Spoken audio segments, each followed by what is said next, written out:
The Progress of Insight.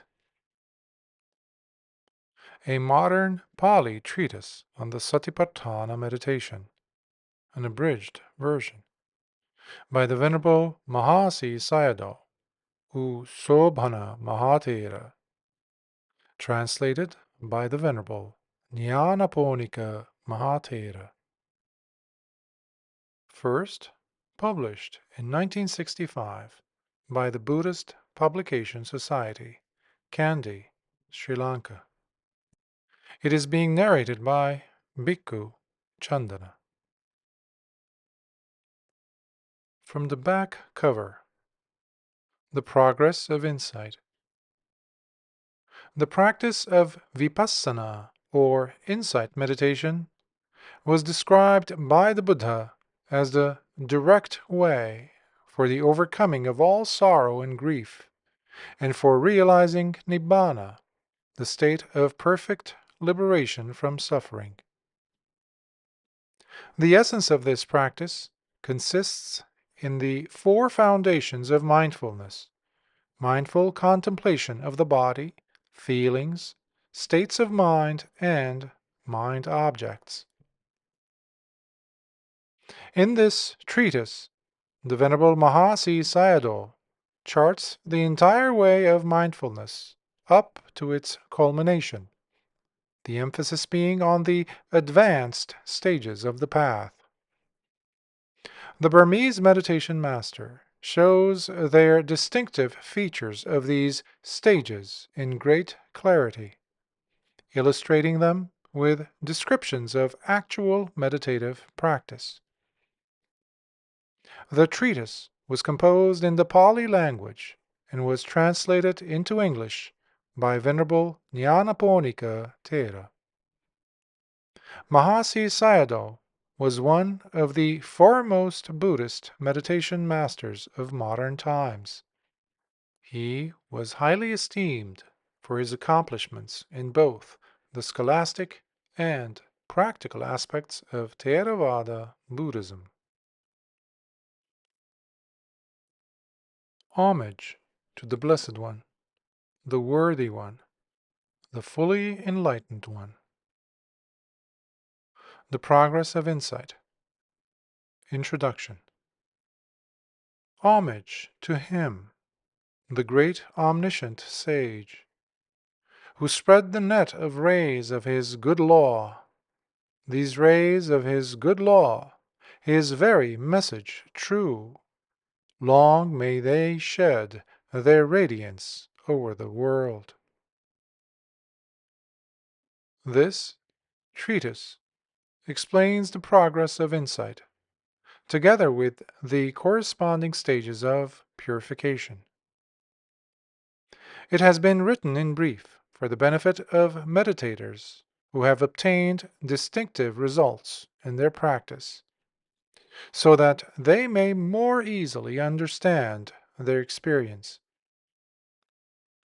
It is meant for those who, in their practice of insight, have taken up as their main subject either the tactile bodily process of motion, evident in the rising and falling movement of the abdomen, or the tactile bodily process based on three of the primary elements of matter, evident in the sensation of touch.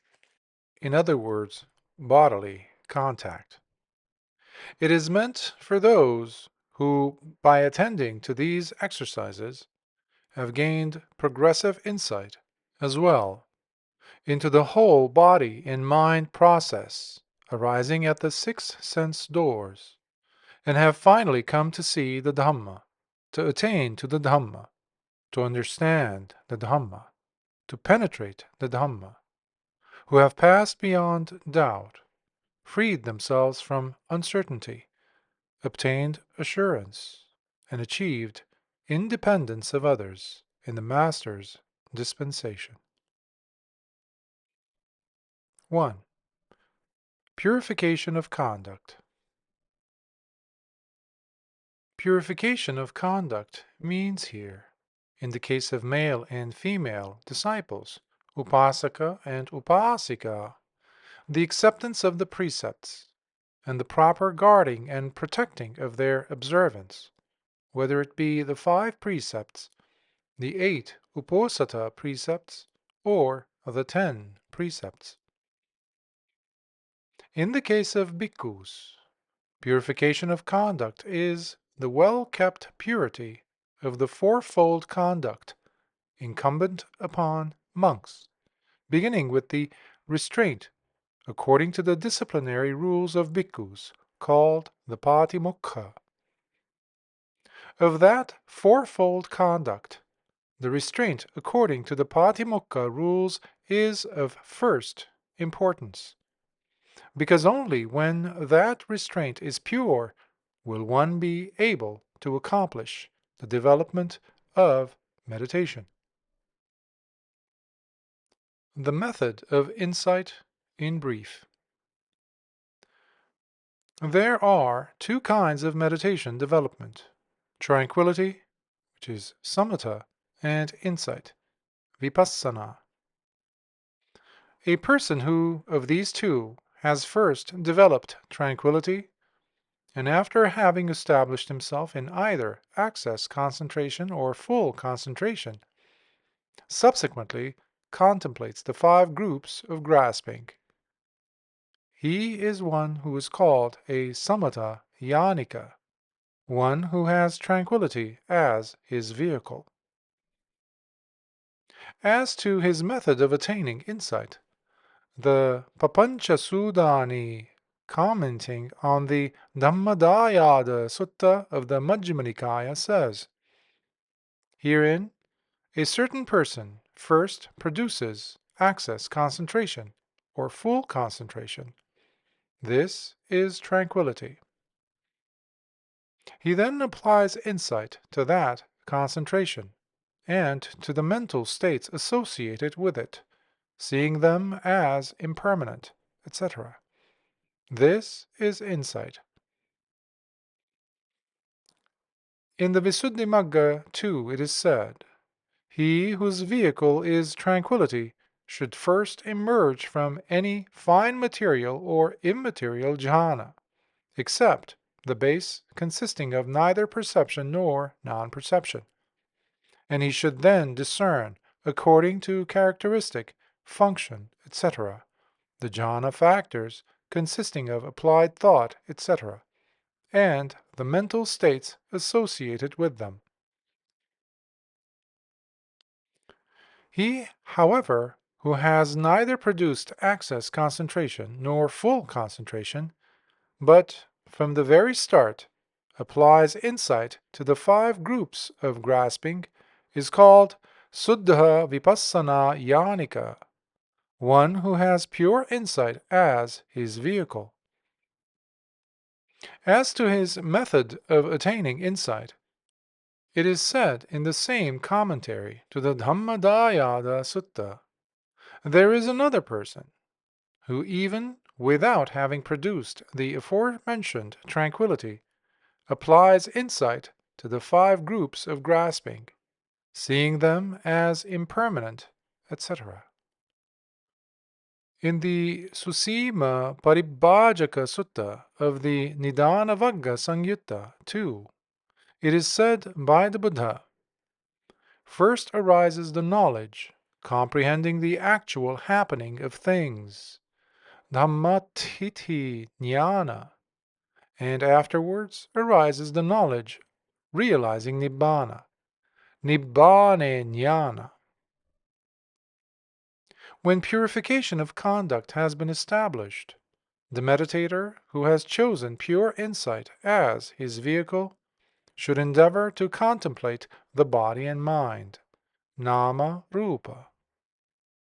In doing so, he should contemplate, according to their characteristics, the 5 groups of grasping, that is, the bodily and mental processes that become evident to him in his own life continuity, at his own 6 sense doors.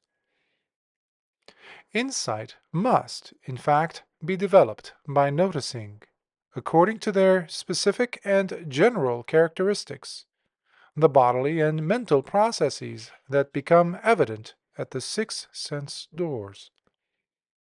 At the beginning, however, it is difficult to follow and to notice clearly all bodily and mental processes that incessantly appear at the 6 sense doors. Therefore, the meditator who is a beginner should first notice the perfectly distinct process of touch, perceived through the door of bodily sensitivity. When sitting, there occurs the bodily process of touch by way of the sitting posture and through touch sensitivity in the body. These processes of tactile sensitivity should be noticed as sitting, touching, and so forth in due succession.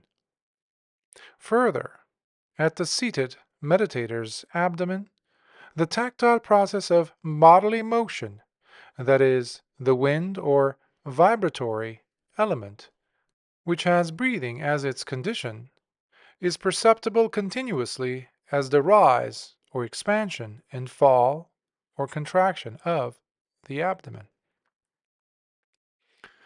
That too should be noticed as rising, falling, and so forth. While the meditator is thus engaged in noticing the element of motion, which impinges continuously on the door of bodily sensitivity in the abdomen, it becomes evident to him in its aspects of stiffening, of vibrating, and of pushing and pulling. Here, the aspect of stiffening shows the motion element's characteristic nature of supporting.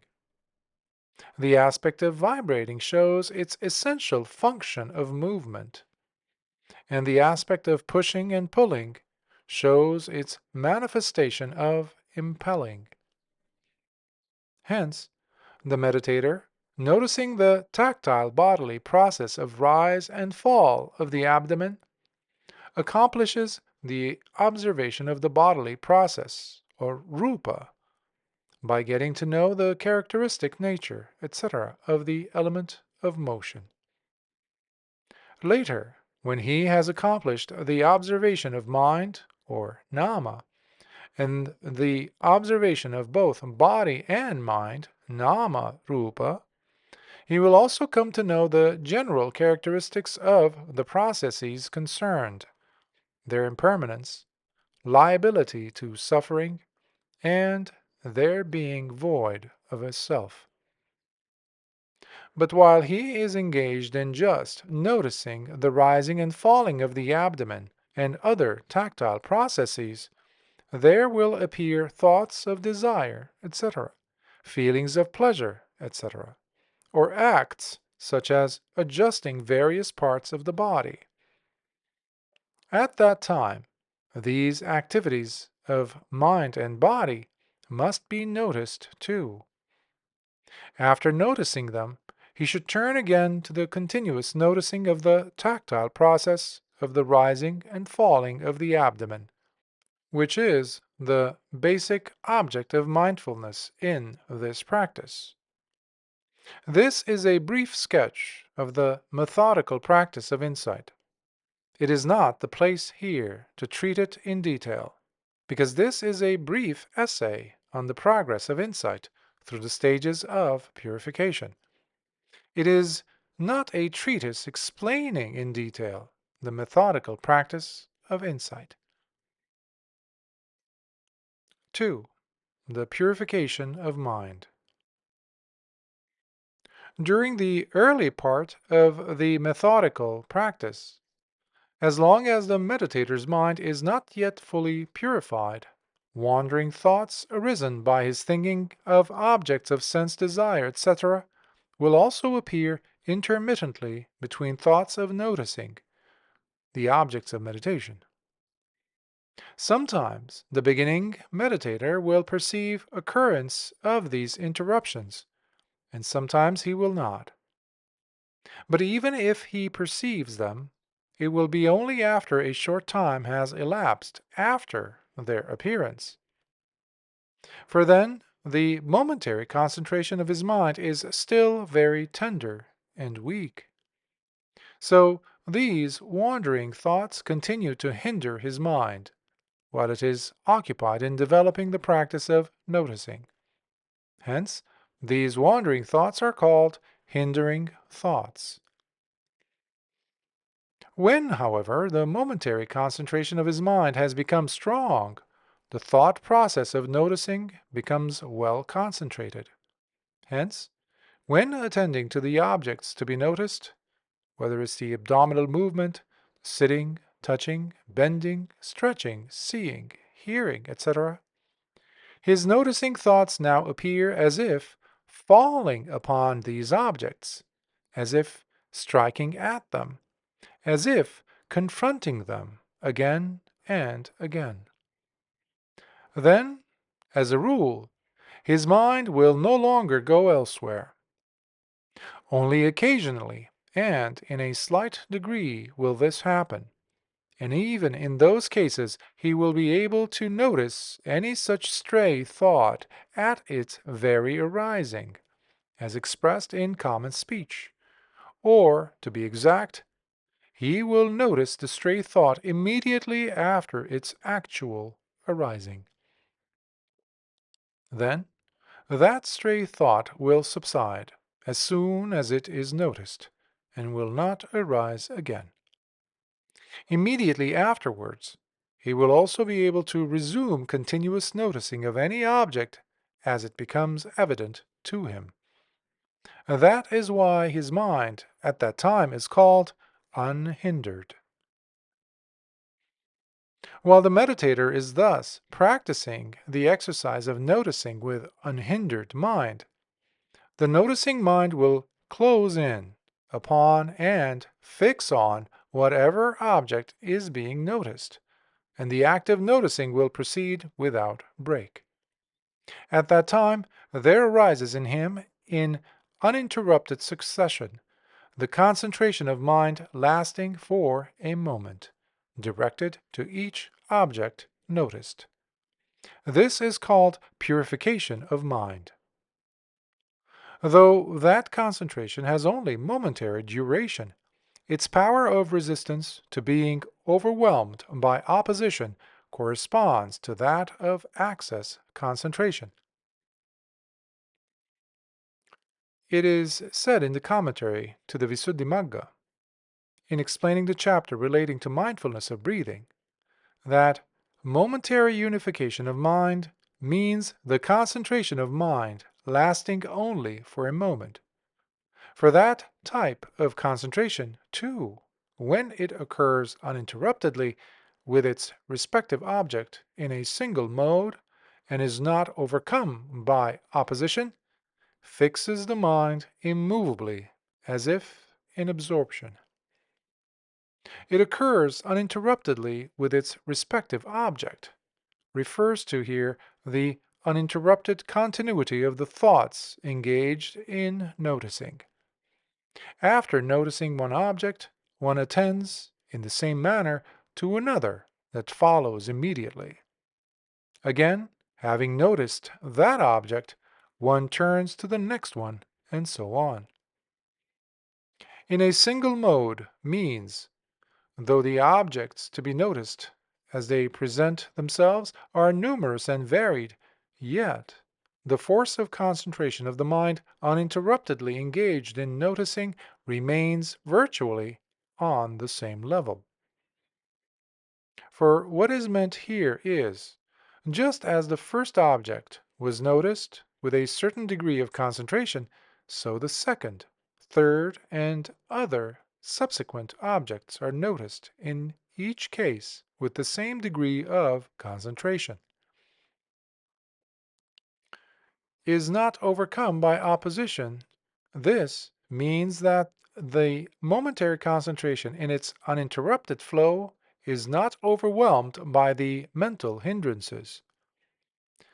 And as if in absorption, this means that the strength of the momentary concentration is similar to that of concentration which has reached full mental absorption. However, such similarity of momentary concentration with fully absorbed concentration will become evident only when the methodical practice of insight reaches its culmination. But is it not said in the commentaries that the term purification of mind applies only to access concentration and fully absorbed concentration? That is true. But one has to take this statement in the sense that momentary concentration is included in access concentration. For in the commentary to the Satipaṭṭhāna Sutta, it is said, the remaining 12 exercises are subjects of meditation, leading only to access concentration. Now, in the case of the subjects dealt with in the sections of the Satipaṭṭhāna Sutta on postures, clear comprehension, and elements, the concentration of one who devotes himself to these exercises will be definitely only momentary concentration. But as the latter is able to suppress the hindrances just as access concentration does, and since it is the neighborhood of the noble path attainment concentration, therefore that same momentary concentration is spoken of by the name of access or neighborhood, and also the meditation subjects that produce that momentary concentration are called meditation subjects leading to access concentration. Hence, it should be understood that momentary concentration, having the capacity to suppress the hindrances, has also the right to the name access and purification of mind. Otherwise, purification of mind could not come about in one who has made bare insight his vehicle by employing only insight, without having produced either access concentration or fully absorbed concentration. 3. Purification of view. Analytical knowledge of body and mind. Endowed with purification of mind and continuing the practice of noticing, the meditator now comes to know body and mind analytically as follows. The rising, upward movement of the abdomen is one process. The falling or downward movement is another. Sitting is another. Touching is another, etc. In this way, he comes to know how to distinguish each bodily process that he notices. Further, he realizes the knowing of the rising movement is one process. The knowing of the falling movement is another. In that way, he comes to know each mental act of noticing. Further, he realizes the rising movement is one process. The knowing of it is another. The falling movement is one process. The knowing of it is another, and so on. In that way, he comes to know how to distinguish each bodily and mental process. All that knowledge comes from simply noticing, not from reasoning. That is to say, it is knowledge by direct experience, arrived at by the mere act of noticing, and not knowledge derived from reasoning. Thus, when seeing a visual object with the eye, the meditator knows how to distinguish each single factor involved. The eye is one, the visual object is another, seeing is another, and knowing it is another. The same manner applies in the case of the other sense functions. For at the time, in each act of noticing, the meditator comes to know analytically the mental processes of noticing and those of thinking and reflecting, knowing them for himself through direct knowledge by his experience thus. They have the nature of going towards an object, inclining towards an object, cognizing an object.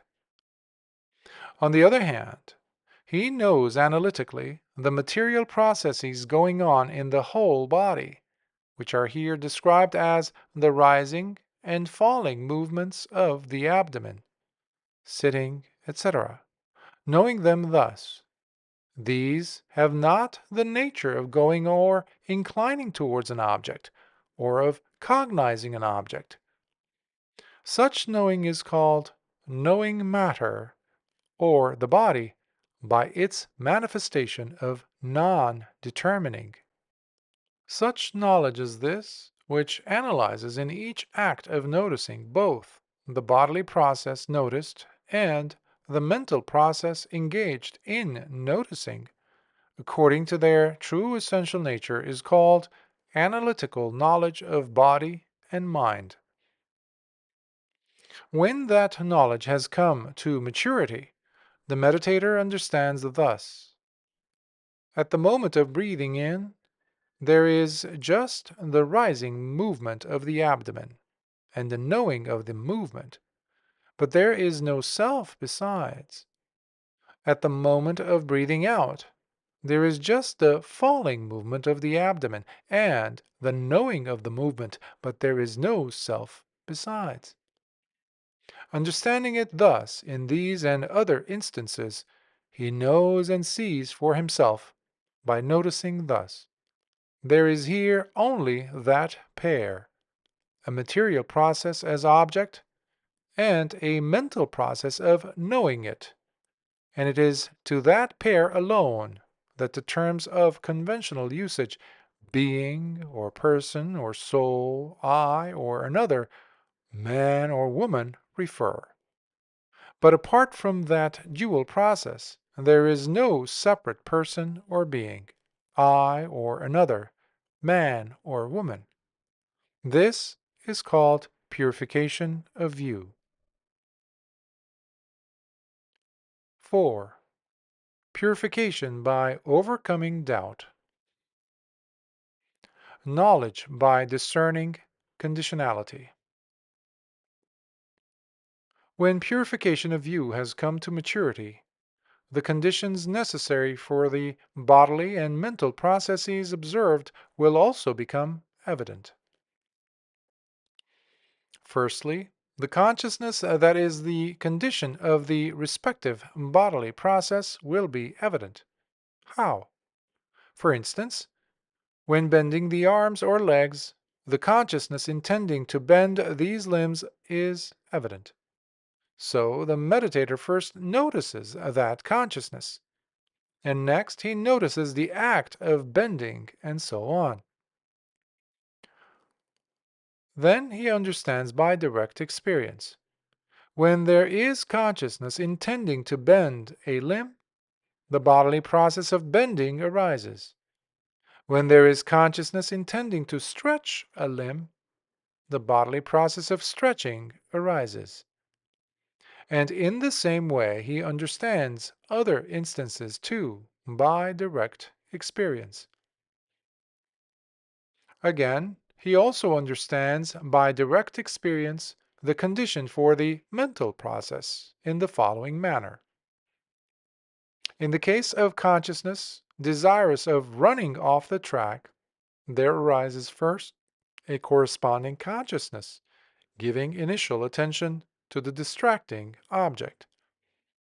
If that consciousness is not noticed with mindfulness, then there arises a consciousness that runs off the track. But if the consciousness of initial attention to the distracting object is noticed and known, no stray thought will arise. It is similar in the case of other types of consciousness. For instance, when taking delight or being angry or greedy, etc. When both the sense door of the eye and a visual object are present, there arises visual consciousness. Otherwise, visual consciousness will not arise. And so it is in the case of the other sense doors. If there is a noticeable or recognizable object, then there arises consciousness engaged in noticing, or thinking, or reasoning, or understanding, as the case may be. Otherwise, no sense consciousness arises. Similarly, he understands what occurs in every other instance of mind-door cognition. At that time, the meditator will generally experience many different painful feelings arising in his body. Now, while one of these feelings is being noticed, but without concern, another feeling will arise elsewhere. And while that is being noticed, another yet again will appear elsewhere. Thus, the meditator follows each feeling as it arises and notices it. But though he is engaged in noticing these feelings as they arise, he will only perceive their initial phase of arising and not their final phase of dissolution. Also, many mental images of various shapes will then appear. The shape of a pagoda, a monk, a man, a house, a tree, a park, a heavenly mansion, a cloud, and many other such images will appear. Here too, while the meditator is still engaged in noticing one of these mental images, another will show itself. While still noticing that, yet another will appear. Following thus the mental images as they arise, he goes on noticing them. But though he is engaged in noticing them, he will perceive only their initial phase, not the final phase. He now understands. Consciousness arises in accordance with each object that becomes evident. If there is an object, there arises consciousness. If there is no object, no consciousness arises. Between sequences of noticing, he also, by considering inferentially, comes to know thus. It is due to the presence of such causes and conditions as ignorance, craving, kamma, etc., that body and mind continue. Such discernment, through direct experience and through inference as described, when noticing body and mind with their conditions, is called knowledge of discerning conditionality. When that knowledge has come to maturity, the meditator perceives only body and mind processes occurring in strict accordance with their particular and appropriate conditions, and he comes to the conclusion: here is only a conditioning body and mind process, and a conditioned body and mind process.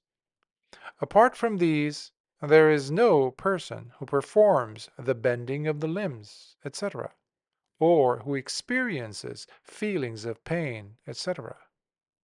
This is called purification of insight by overcoming doubt. Knowledge of comprehension. When this purification of insight by overcoming doubt has reached maturity, the meditator will discern distinctly the initial, middle, and final phases of any object noticed by him. Then, in the case of various objects noticed, he will discern distinctly that only after each earlier process has ceased does there arise a subsequent process. For instance, only when the rising movement of the abdomen has come to an end does there arise the falling movement. Only when that has ended is there again a rising movement. So also in the case of walking. Only when the lifting of the foot has come to an end does there arise the carrying forward of the foot. Only when that has been completed does there follow the placing of the foot on the ground. In the case of painful feelings, only after each single feeling occurring at its particular place has ceased will another new feeling arise at another place. on noticing the respective painful feeling repeatedly, twice, thrice, or more, the meditator will see that it gradually grows less, and at last ceases entirely. In the case of the variously shaped images that enter the mind's field, it is only after each single image noticed has vanished that another new object will come into the mind's focus. On noticing them attentively twice, thrice, or more, he will see well that these mental objects which are being noticed move from one place to another, or they become gradually smaller and less distinct, until at last they disappear entirely. The meditator, however, does not perceive anything that is permanent and lasting, or free from destruction and disappearance. Seeing how each object, even while being noticed, comes to destruction and disappearance, the meditator comprehends it as impermanent in the sense of undergoing destruction. He further comprehends it as suffering, being painful in the sense of breaking up after each arising.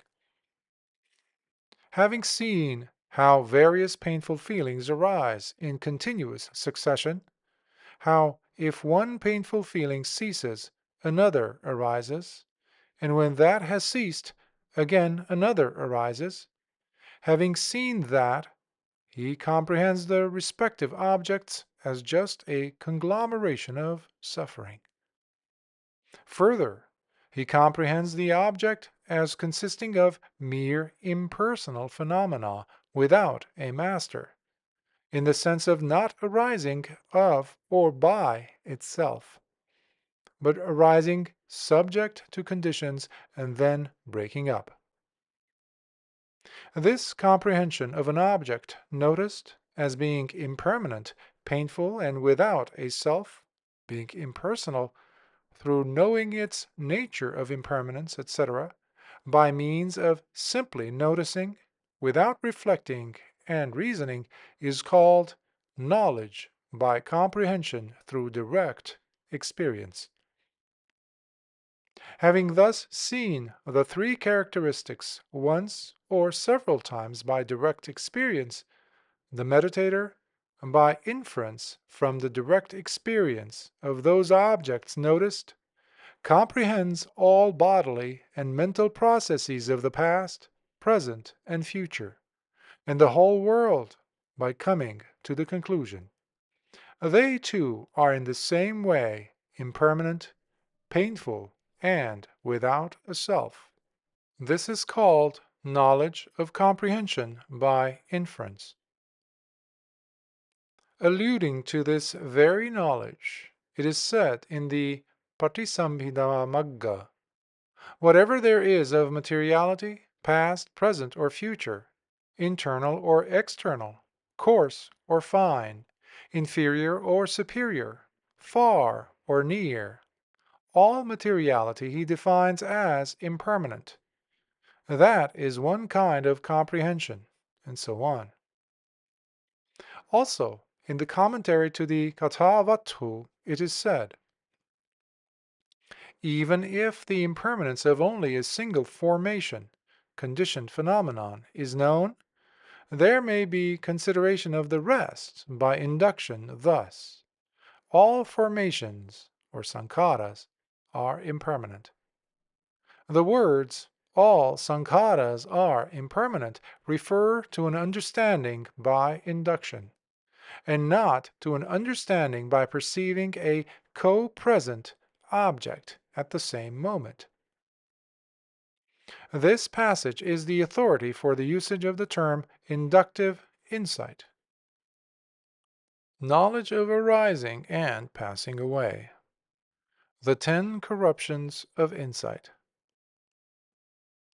When the meditator, in the exercise of noticing, is able to keep exclusively to the present body and mind process, without looking back to past processes or ahead to future ones, Then, as a result of insight, the mental vision of a brilliant light will appear to him.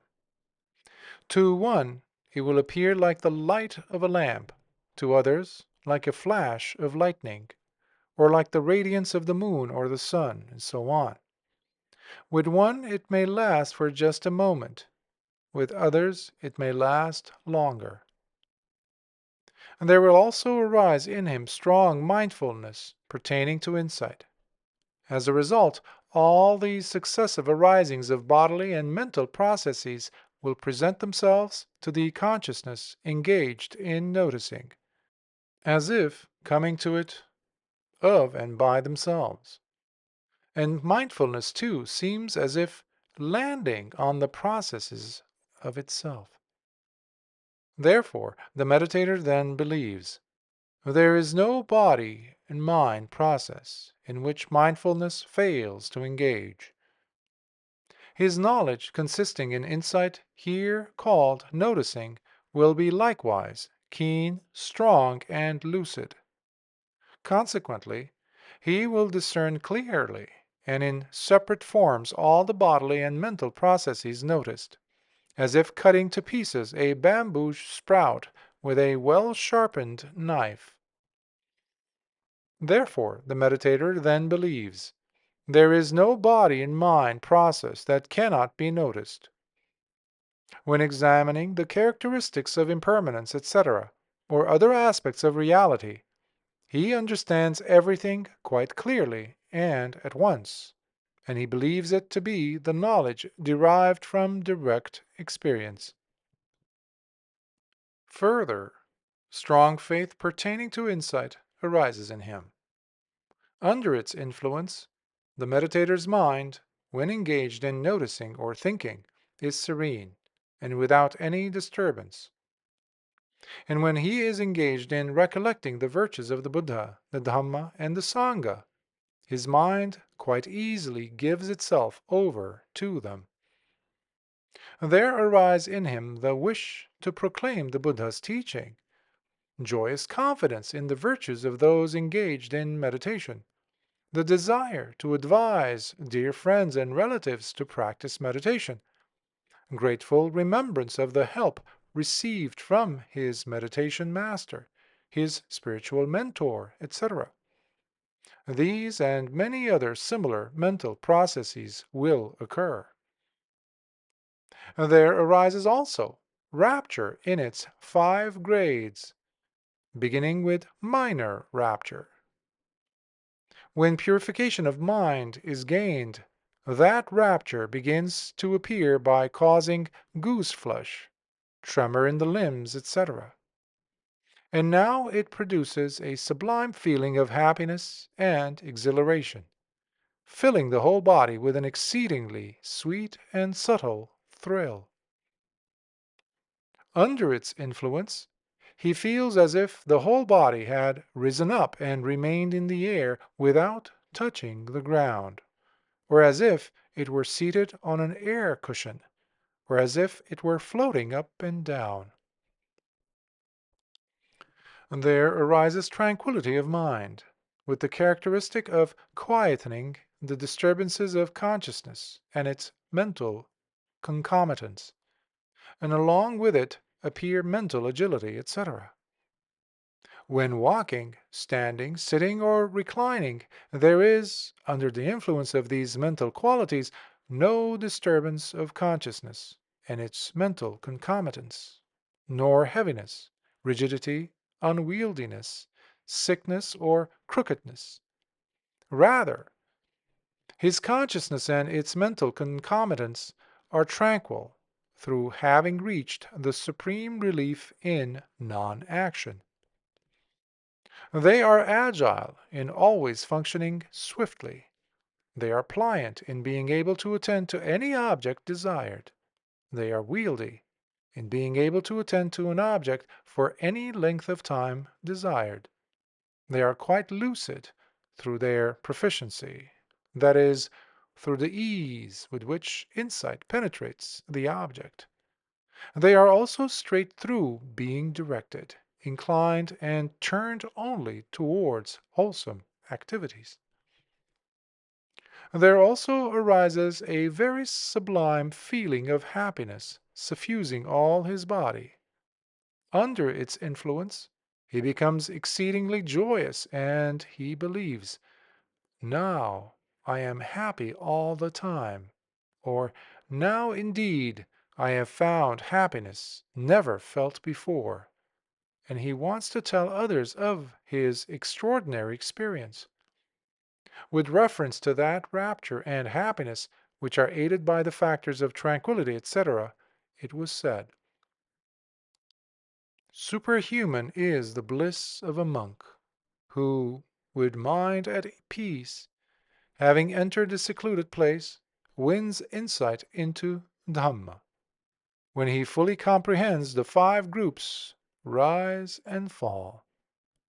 He wins to rapture and to joy, the deathless, this, for those who understand." From the Dhammapada.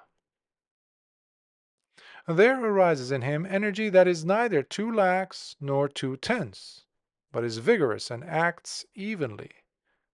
For formerly his energy was sometimes lax, and so he was overpowered by sloth and torpor. Hence he could not notice keenly and continuously the objects as they became evident, and his understanding, too, was not clear. And at other times his energy was too tense, and so he was overpowered by agitation, with the same result of being unable to notice keenly, etc. But now his energy is neither too lax nor too tense, but is vigorous and acts evenly. And so, overcoming these shortcomings of sloth, torpor, and agitation, he is able to notice the objects present keenly and continuously, and his understanding is quite clear, too. There also arises in him strong equanimity associated with insight, which is neutral towards all sankharas, or formations. Under its influence, he regards with neutrality even his examination of the nature of these formations with respect to their being impermanent, etc. And he is able to notice keenly and continuously the bodily and mental processes arising at the time. Then his activity of noticing is carried on without effort, and proceeds, as it were, of and by itself. Also, in paying attention to the objects, there arises in him strong equanimity, by virtue of which his mind enters, as it were, quickly into the object of attention. There arises further a subtle attachment of a calm nature, that enjoys the insight graced with the brilliant light and the other qualities here described. The meditator, however, is not able to discern it as a corruption, but believes it to be just the very bliss of meditation. So, meditators speak in praise of it thus: "Only now do I find full delight in meditation." Having felt such rapture and happiness accompanied by the brilliant light, and enjoying the very act of perfect noticing, which is ably functioning with ease and rapidity, the meditator now believes, "Surely I must have attained to the supramundane path and fruition. Now I have finished the task of meditation." This is mistaking what is not the path for the path, and it is a corruption of insight, which usually takes place in the manner just described. But even if the meditator does not take the brilliant light and the other corruptions as an indication of the path and fruition, still he feels delight in them. This is likewise a corruption of insight. Therefore, the knowledge, consisting in noticing, even if quick in its functioning, is called the early stage of, or weak knowledge of, arising and passing away, if it is beset and corrupted by those corruptions. For the same reason, the meditator is at that time not in a position to discern quite distinctly the arising and passing away of bodily and mental processes. 5. Purification by knowledge and vision of what is the path and what is not the path. While engaged in noticing, the meditator, either by himself or through instructions from someone else, comes to this decision. The brilliant light and the other things experienced by me are not the path. Delight in them is merely a corruption of insight. The practice of continuously noticing the object as it becomes evident, that alone is the way of insight. I must go on with just the work of noticing. This decision is called purification by knowledge and vision of what is the path and what is not the path. 6. Purification by knowledge and vision of the course of practice. After noticing these manifestations of brilliant light and the others, or after leaving them unheeded, he goes on continuously as before, with the act of noticing the bodily and mental processes as they become evident at the 6 sense doors. While thus engaged in noticing, he gets over the corruptions relating to brilliant light, rapture, tranquility, happiness, attachment, etc., and his knowledge remains concerned exclusively with the arising and passing away of the processes noticed. For then, at each act of noticing, he sees the noticed object, having arisen, disappears instantly. It also becomes clear to him that each object disappears just where it arises. It does not move on to another place. In that way, he understands by direct experience how bodily and mental processes arise and break up from moment to moment. It is such knowledge and understanding, resulting from the continuous noticing of bodily and mental processes as they arise and dissolve moment after moment, and the discernment in separate sections of the arising and passing away of each of them, while being free from the corruptions, that is called final knowledge of contemplation of arising and passing away. This is the beginning of purification by knowledge and vision of the course of practice, which starts from this insight and extends to adaptation knowledge. Knowledge of dissolution. Noticing the bodily and mental processes as they arise, he sees them part by part, link by link, piece by piece, fraction by fraction. Just now it arises. Just now it dissolves. When that knowledge of arising and passing away becomes mature, keen and strong, it will arise easily and proceed uninterruptedly as if borne onward of itself. Also, the bodily and mental processes will be easily discernible. Then, neither the arising of each bodily and mental process, nor its middle phase called presence, nor the continuity of bodily and mental processes called occurrence as unbroken flux is apparent to him, nor are the shape of the hand, the foot, the face, the body, and so on apparent to him. But what is apparent to him is only the ceasing of bodily and mental processes called vanishing or passing away, or dissolution. For instance, while noticing the arising movement of the abdomen, neither its initial or middle phase is apparent, but only the ceasing or vanishing, which is called the final phase, is apparent. And so it is also with the falling movement of the abdomen.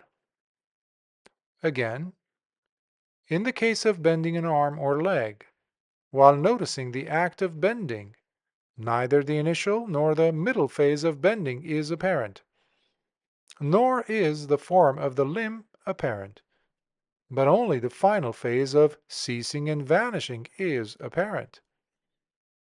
It is similar in the other cases of stretching a limb, and so on. For at that time, each object that is being noticed seems to him to be entirely absent or to have become non-existent. Consequently, at this stage of knowledge, it seems to him as if he were engaged in noticing something which has already become absent or non-existent by having vanished. And the consciousness engaged in noticing appears to have lost contact with the object that is being noticed. It is for that reason that a meditator may here think, "I have lost the insight." But he should not think so.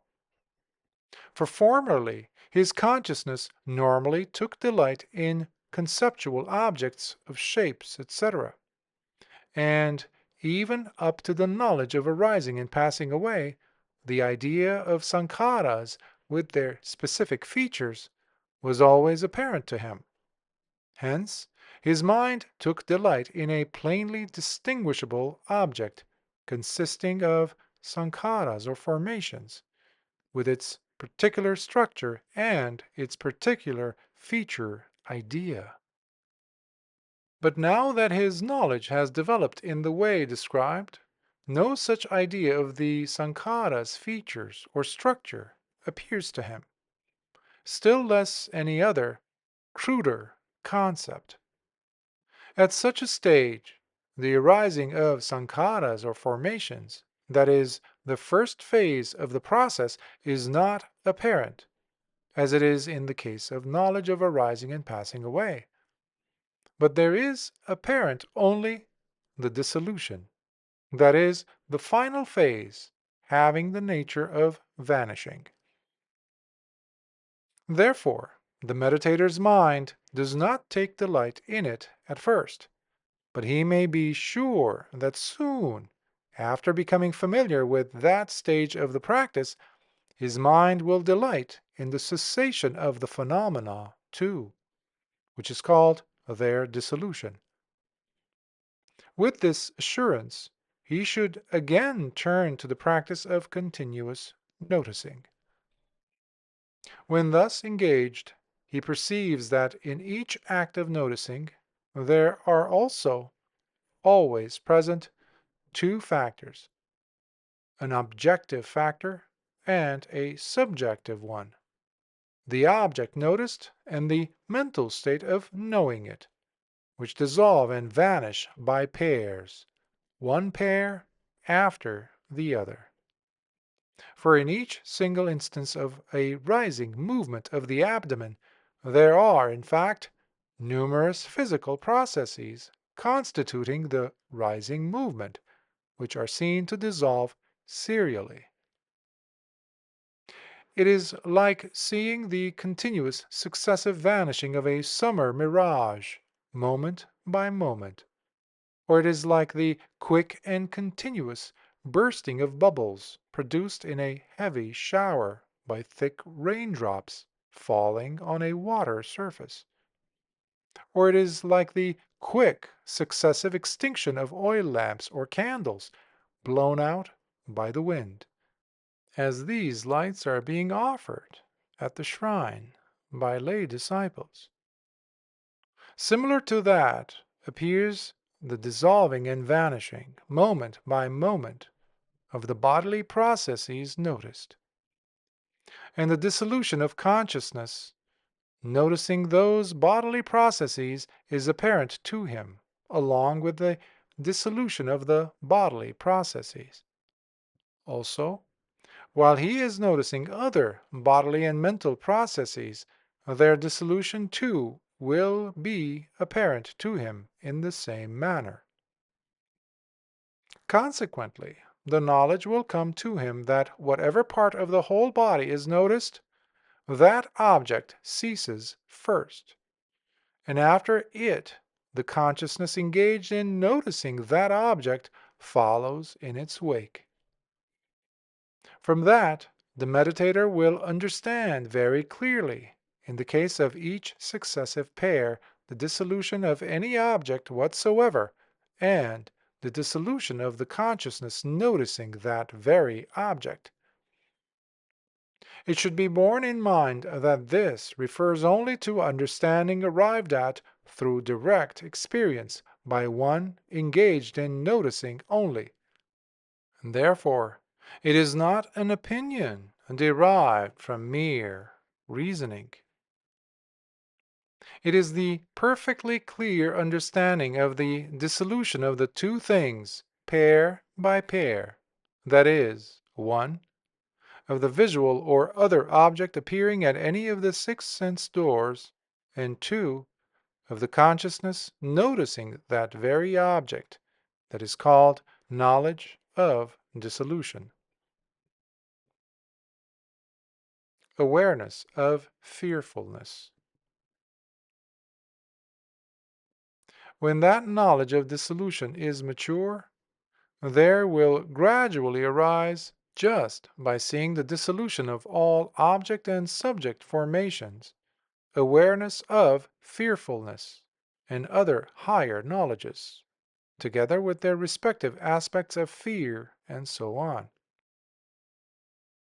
Having seen how the dissolution of two things, that is, any object noticed, and the insight thought engaged in noticing it, takes place moment by moment, the meditator also understands by inference that in the past, too, every conditioned thing, or sankhara, has broken up in the same way, that just so it will bring up also in the future, and that at the present it breaks up too.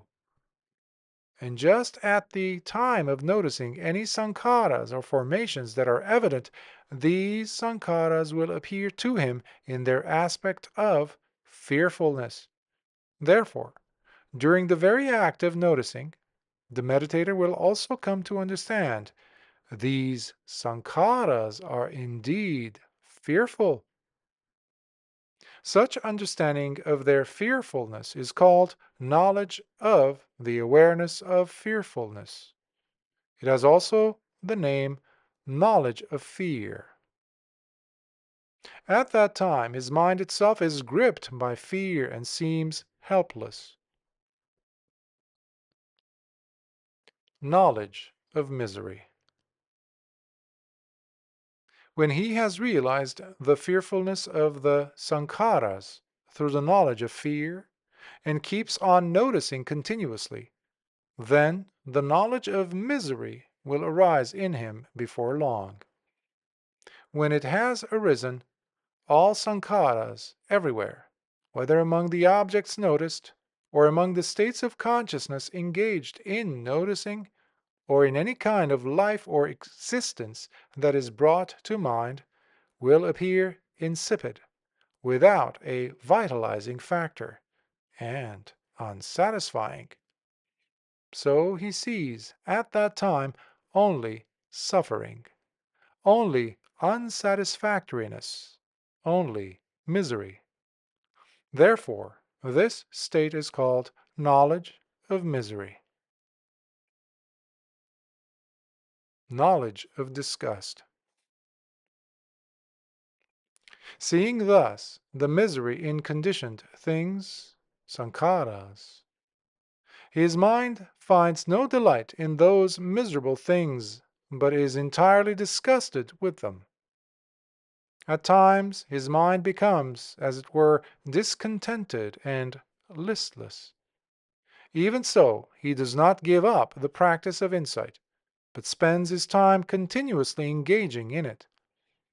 He therefore should know that this state of mind is not dissatisfaction with meditation, but is precisely the knowledge of disgust that has the aspect of being disgusted with the sankharas.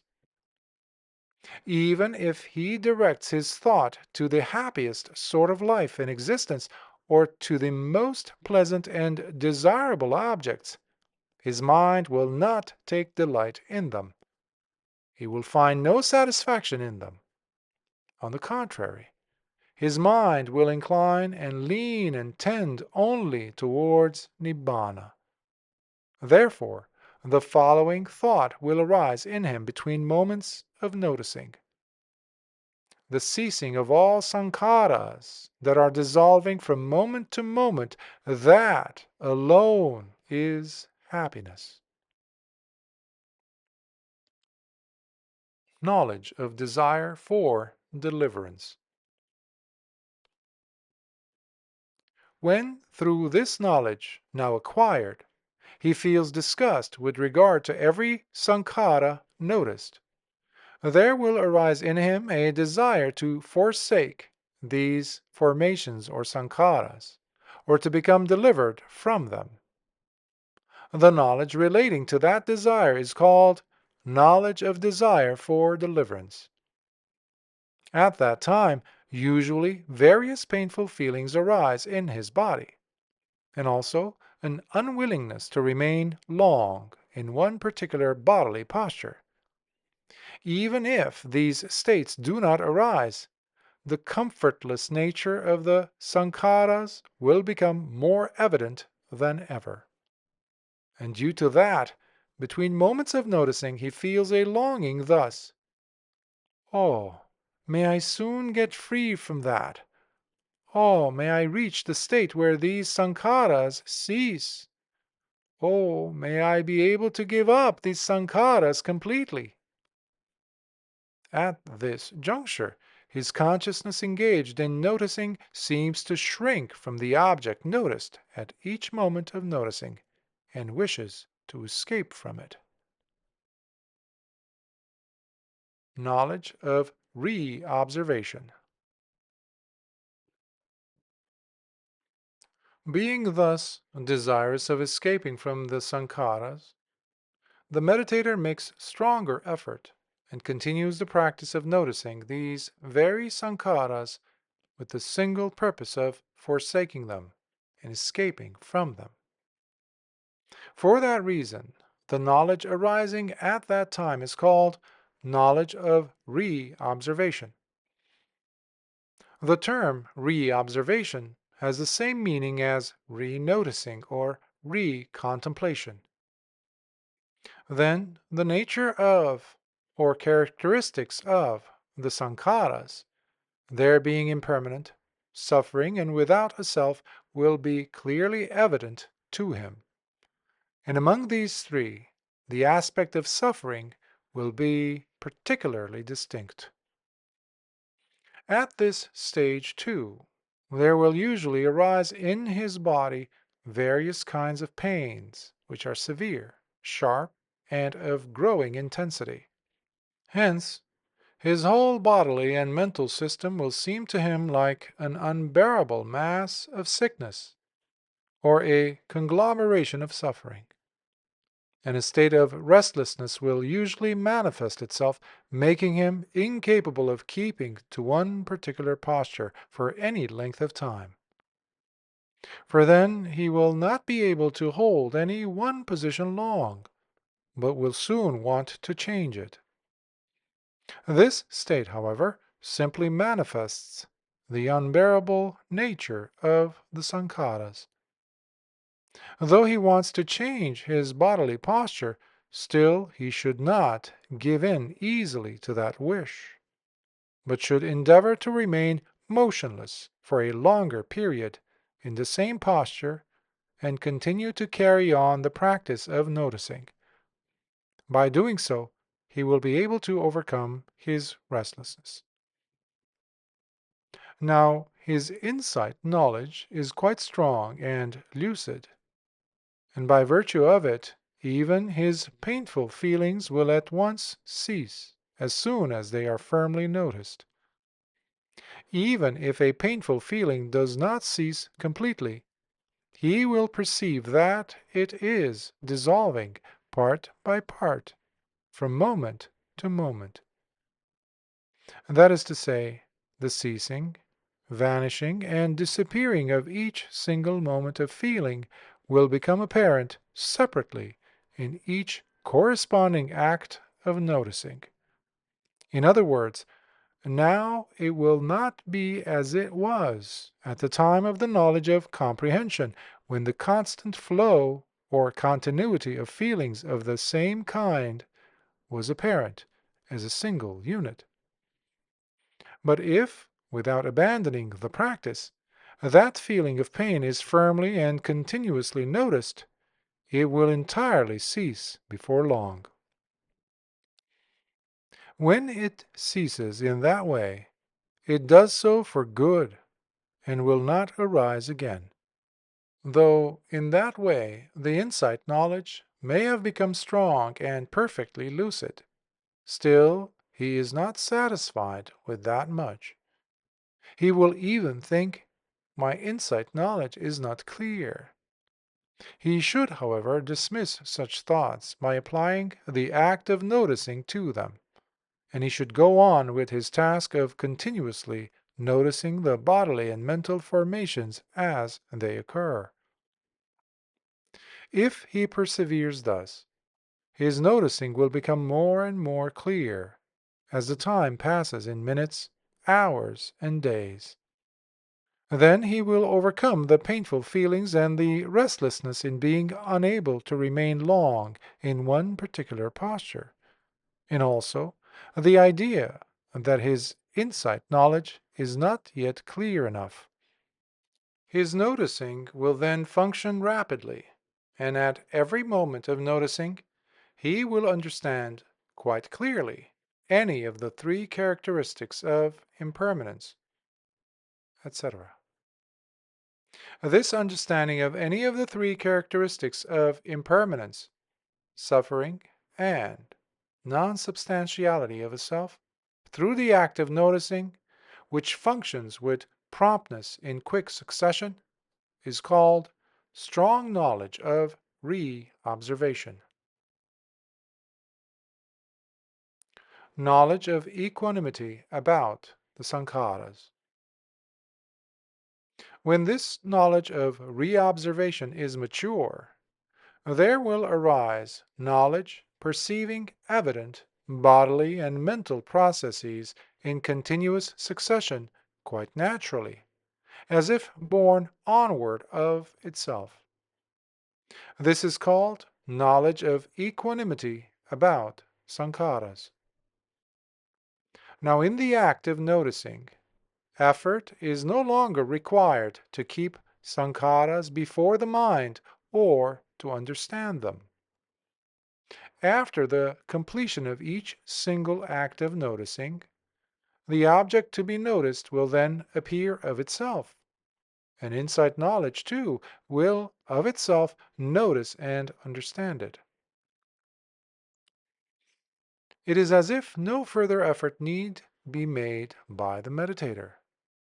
Formerly, owing to seeing the dissolution of sankharas, there arose, in successive order, the aspect of fearfulness, the perception of misery, the aspect of disgust, the desire for deliverance, and dissatisfaction with the knowledge so far acquired.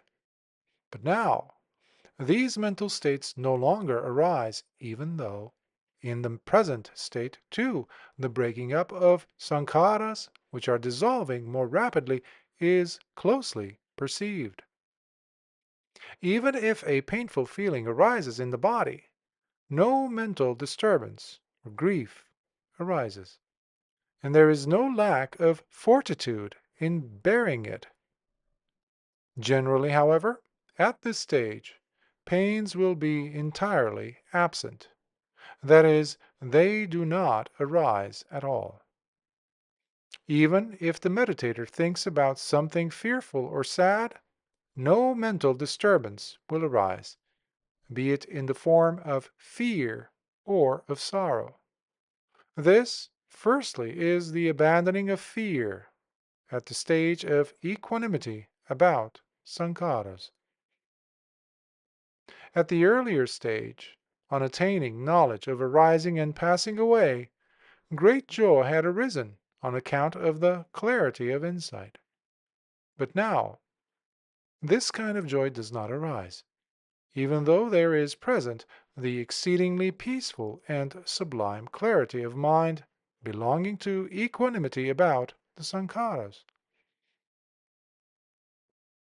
Though he actually sees desirable objects conducive to joy, or though he thinks about various enjoyable things, no strong feeling of joy will arise. This is the abandoning of delight at the stage of equanimity about sankharas.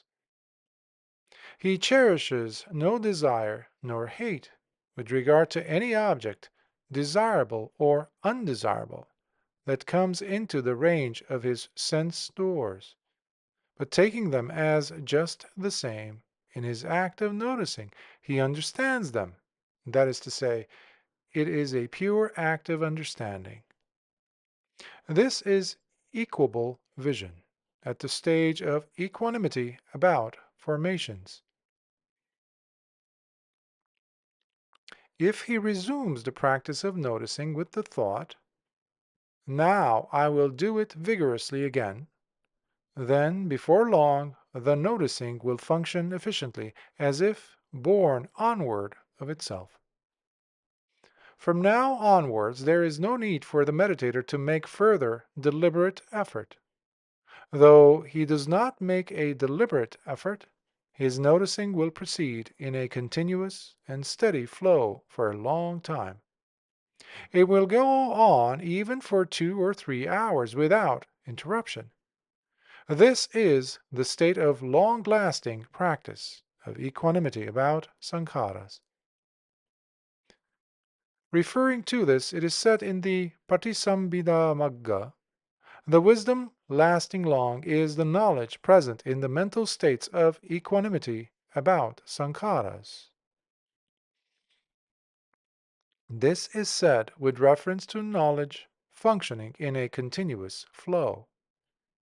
Now, when noticing functions spontaneously as if borne onward of itself, the mind, even if sent out towards a variety of objects, generally refuses to go.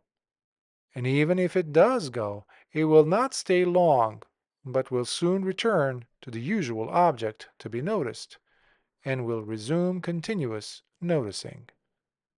In this connection it was said, "He shrinks, recoils, and retreats. He does not go forth to it." Insight leading to emergence. So, through knowledge of equanimity about sankharas, which is endowed with many virtues, blessings, and powers, he notices the sankharas as they occur. When this knowledge is mature, having become keen, strong, and lucid, on reaching its culmination point, it will understand any of the sankharas as being impermanent or painful or without self, just by seeing their dissolution. Now, that act of noticing any one characteristic out of the three, which is still more lucid in its perfect understanding, manifests itself 2 or 3 times or more in rapid succession. This is called insight leading to emergence. Thereupon, immediately after the last consciousness in the series of acts of noticing belonging to this insight leading to emergence, the meditator's consciousness leaps forth into Nibbana, which is the cessation of all sankharas, taking it as its object. Then there appears to him the stilling of all sankharas, called cessation.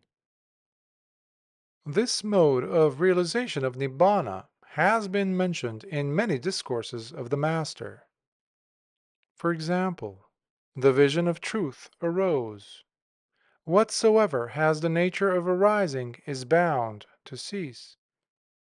Herein the words bound to cease indicate the aspect of realizing the stilling and ceasing of all sankharas which have the nature of arising. Also, in the questions of King Milinda, it is said, his consciousness, while carrying on the practice of bringing to mind, i.e., noticing, passes beyond the continuous occurrence of phenomena and lands upon non-occurrence. One who, having practiced in the correct manner, has landed upon non-occurrence, O king, is said to have realized Nibbana. The meaning is this: the meditator who wishes to realize Nibbana should repeatedly bring to mind, through the practice of noticing, every bodily and mental process that appears at any of the 6 sense doors.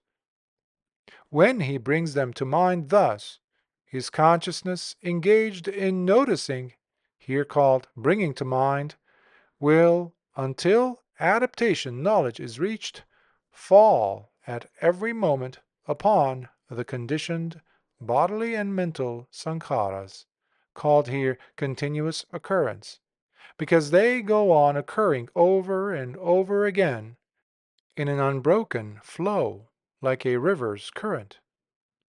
But in the last phase, instead of falling upon that continuous occurrence, consciousness passes beyond it and lands upon non-occurrence, which is the very opposite of the bodily and mental sankharas, called here occurrence. In other words, it arrives at non-occurrence, that is to say, it reaches, as if lands upon, cessation, which is the stilling of the sankharas, or conditioned phenomena. When the meditator, having already before practiced correctly and without deviation by way of the knowledge of arising and passing away, and the other knowledges, or by way of the purification of conduct, of mind, of view, etc., has in this manner arrived at non-occurrence by the consciousness alighting or landing upon it, he is said to have realized Nibbana. He is called one who has made Nibbana a direct experience and has actually seen it. Knowledge of adaptation. Here, the knowledge by way of noticing that occurs last in the series constituting insight leading to emergence is called knowledge of adaptation. This is the end of the purification by knowledge and vision of the course of practice. Maturity, knowledge. Immediately afterwards, a type of knowledge manifests itself that, as it were, falls for the first time into Nibbana, which is void of sankharas, conditioned phenomena, since it is the cessation of them. This knowledge is called maturity knowledge. 7. Purification by knowledge and vision. Path knowledge. It is followed immediately by knowledge that abides in that same Nibbana, which is void of sankharas, since it is the cessation of them. This is called path knowledge. It is also called purification by knowledge and vision. Fruition knowledge. That again is immediately followed by knowledge that belongs to the final stage and continues in the course of its predecessor. It abides in that same Nibbana, which is void of sankharas, since it is the cessation of them. This is called Fruition Knowledge. Knowledge of reviewing. The duration of that threefold knowledge of maturity, path, and fruition is, however, not long. It is very short, and lasts for just an instant, like the duration of a single thought of noticing. Subsequently, there arises knowledge of reviewing.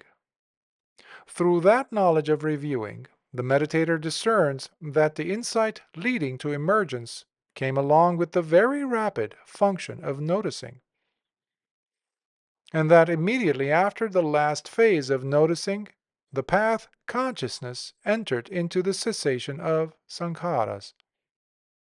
This is knowledge reviewing the path.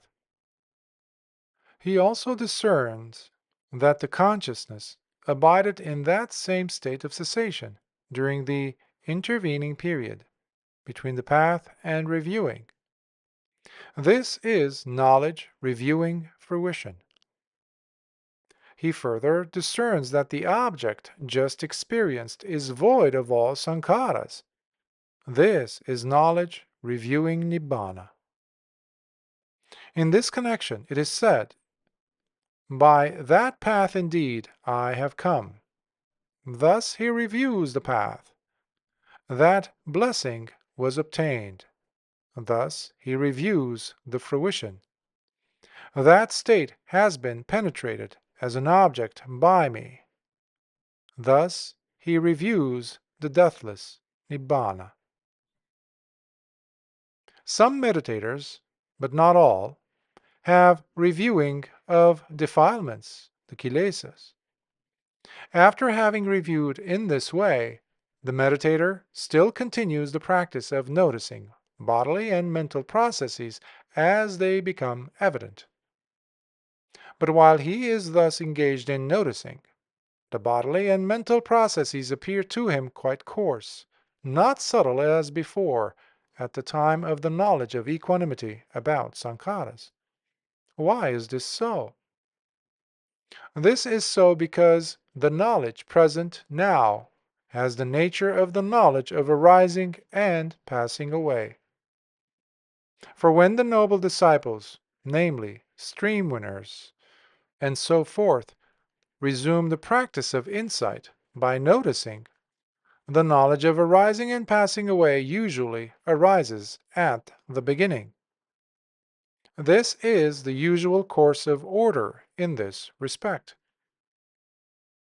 However, when some meditators emerge from the attainment of path and fruition, great faith, happiness, rapture, and tranquility produced by virtue of the attainment arise, flooding the whole body. Owing to that, they are unable to carry out the practice of noticing anything apparent at that time. Even if they make double effort and attempt to proceed with the practice of insight, they fail to discern the phenomena clearly and separately at the moment of their occurrence. They continue to experience only rapture, tranquility, and happiness, which occur with great force. This state of mind, which is extraordinarily serene through the strong faith prevailing, lasts for 1 hour, 2 hours, or more, without break. Because of this, meditators feel as if they were in some such place as a wide open space, suffused with radiance and most delightful. The rapture and happiness of a serene character that then arise are praised by meditators thus: "Surely I have never before felt and experienced such happiness." After 2 or 3 hours have passed, that faith, happiness, rapture, and tranquility will fade. The meditators can once again proceed with noticing the bodily and mental processes as they occur, distinguishing them separately, and they will be able to discern them clearly. But at that time, too, first the knowledge of arising and passing away will appear. Attainment of Fruition. While he is thus engaged in noticing, his insight knowledge will gradually grow, and soon will again reach the stage of equanimity about sankharas. If his power of concentration is still short of perfection, only the equanimity about sankharas will go on repeating itself. But if his concentration has reached perfection, then, in the case of one who does the insight practice of noticing with the view of attaining only to the first path and fruition, the fruition consciousness of the first path alone reaches cessation of sankharas by way of the attainment of fruition. This occurs in precisely the same way as the path and fruition consciousness that occurred earlier in the consciousness sequence belonging to the initial attainment of the first path. The only difference here is the capacity of the fruition attainment to last long. One should also set one's mind resolutely upon the further tasks to be able to repeat the achievement of fruition attainment, to achieve it rapidly, and, at the time of achievement, to abide in it a long time, say for 6, 10, 15, or 30 minutes, or for an hour or more. In one who applies himself to achieving the attainment of fruition, knowledge of arising and passing away will arise at the beginning. Advancing from there in the due sequence, soon the knowledge of equanimity about sankharas is reached. But when skill in the practice has been acquired, the knowledge of equanimity about sankharas will arise quickly, even after 4 or 5 acts of noticing. If the power of concentration has reached perfection, the fruition consciousness will repeatedly become absorbed in cessation by way of fruition attainment. The mind can thus reach absorption even while one is walking up and down, or while taking a meal, and the fruition attainment can remain for any length of time resolved upon. During the fruition attainment, the mind will abide only in the cessation of sankharas, and will not be aware of anything else. The higher paths and fruitions. When the meditator has thus become skilled in achieving the fruition attainment, he should resolutely set his mind upon the task of attaining to the higher paths and fruitions. What should now be done by one who has set himself that task? Just as before, he should carry out the practice of noticing anything occurring at the 6 sense doors. Hence, the meditator should notice any bodily and mental process that becomes evident to him at the 6 sense doors. While he is thus engaged, he will see at the stage of knowledge of arising and passing away that the first objects consisting of sankharas appear to him rather coarse, and that his mind is not well concentrated. The development of insight belonging to the higher paths is, in fact, not as easy as that of insight belonging to the fruition attainment already achieved by the meditator. It is, in fact, somewhat difficult, due to the fact that insight has to be developed anew. It is, however, not so very difficult as it was at the first time when beginning the practice.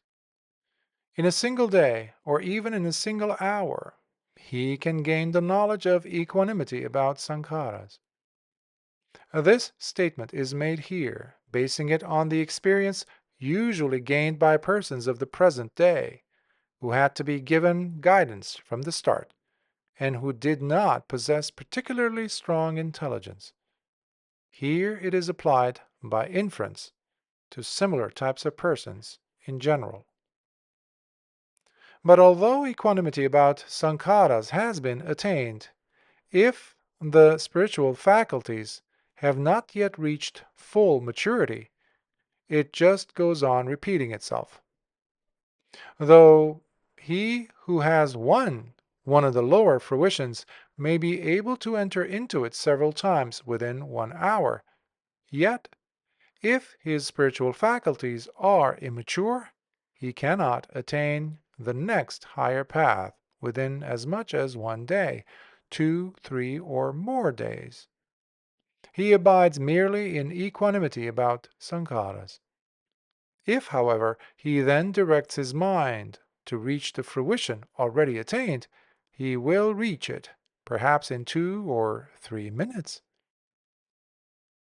When, however, the spiritual faculties are mature, one who carries out the practice of insight for attaining to a higher path will find that immediately after equanimity about sankharas has reached its culmination, the higher path and fruition arise in the same way as before, i.e., as at the time of the first path and fruition.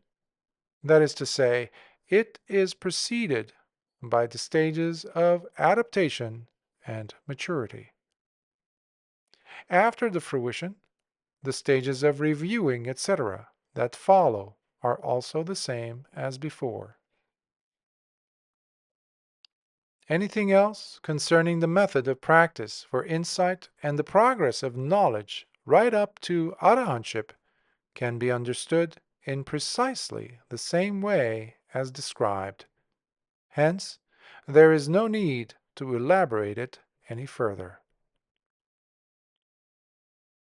Conclusion. Now, the present treatise on the progress of insight through the stages of purification has been written in a concise form, so that meditators can easily comprehend it. Hence, complete details have not been given here, and since it was written with a view to making it easily intelligible, in many passages of this treatise, relevant canonical references have not been quoted, and there are repetitions and other faults of literary composition. But these shortcomings of presentation and the incompleteness of canonical references may here be overlooked by the reader. Only the meaning and purpose should be heeded well by the wise. It is to this that I would invite the reader's attention.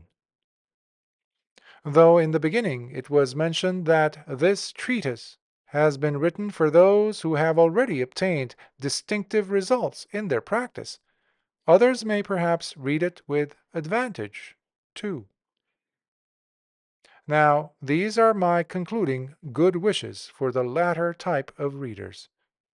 Just as a very delicious, appetizing, tasty, and nutritious meal can be appreciated fully only by one who has himself eaten it, and not without partaking of it, in the same way, the whole series of knowledges described here can be understood fully only by one who has himself seen it by direct experience, and not otherwise. So, may all good people reach the stage of indubitable understanding of this whole series of knowledges. May they also strive to attain it. This treatise on the purities and insights for meditators who have seen things clear, although their store of learning may be small, the elder Mahāsi by name, in insight's method skillful, has written it in Burmese tongue and into Pāli rendered it. The treatise on the purities and insights composed on the 22nd of May, 1950, is here concluded. Sad.